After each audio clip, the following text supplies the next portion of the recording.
Welcome back to Fox and Robyn Recording. Do you ever wonder what it's like to work with hardware?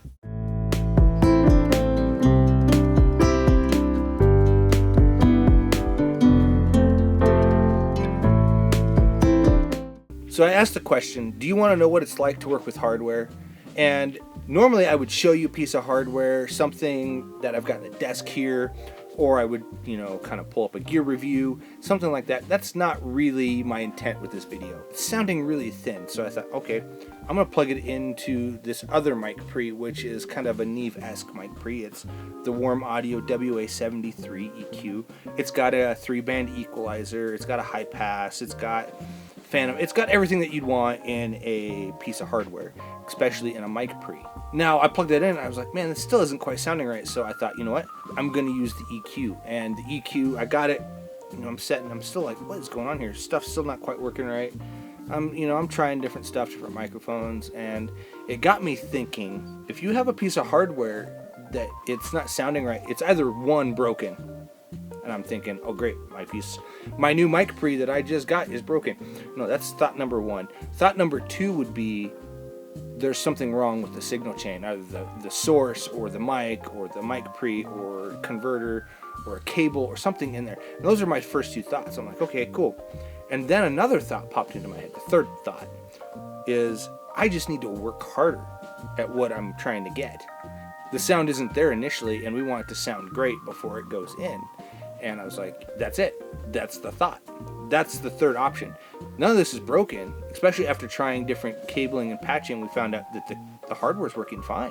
It got to my thinking of this hardware it's just going to make me work harder, and the end result is going to sound way better. If I work harder in the beginning, if I get the mic to sound right, and the source to sound good, and the mic pre is sounding good, and my EQ choice on the way in is sounding good, that when I play it back on the speakers, even unmixed, it's gonna sound good. It's gonna give me the product that I want.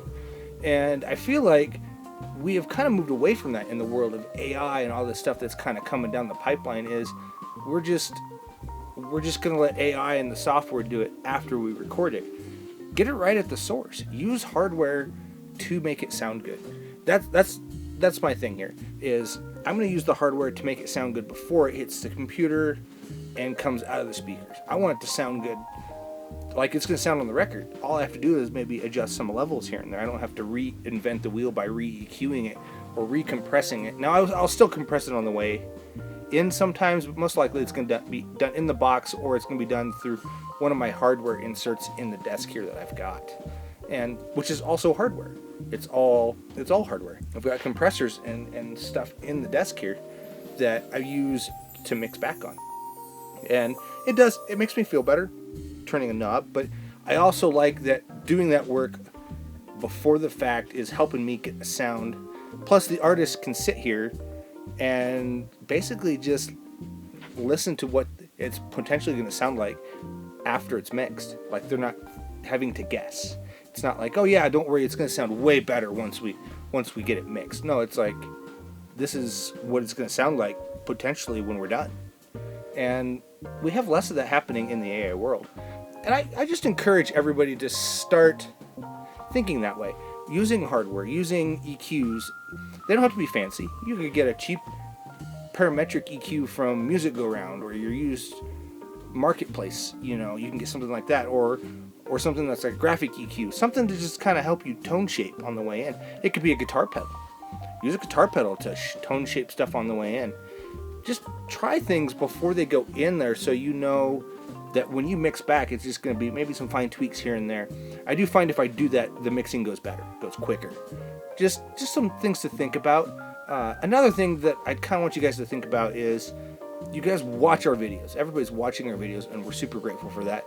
But no one's really subscribing, and we'd like that to help us grow the channel more. So don't forget to hit the like and subscribe. Also, hit the like button, hit the bell notification. It'll just notify you when we do this.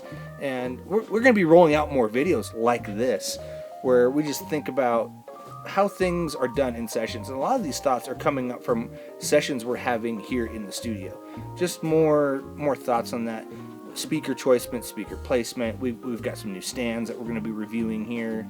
We've got our Dynaudios that we work on here that are fantastic. We love them. They're not going anywhere. And just different pieces of hardware we have here in the studio, and some tutorials on how we use them.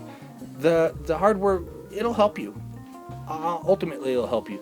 Now, do I suggest go buying like the most expensive thing off the shelf? If you want to, go ahead and do so. But try something cheap. Try a cheap graphic EQ. They're everywhere. They're inexpensive. You can pick one up for like $50. I guarantee there's somewhere on Facebook Marketplace or out there in the used market for $50. Reverb, wherever it is. I highly recommend trying it out just on the way in, or take your mic pre and move the mic around. Plug a mic into your mic pre and move that mic around and see where it sounds best. But use the hardware to kind of not be like, oh, that's what's it's gonna sound better on the way in. Now, let's make it sound good before it comes out of the speakers, before you're done mixing, or even start mixing. Make it sound good. That's all I ask. Also, don't forget to hit the like and subscribe. And we're gonna go on and make some more music, and we'll see you next time.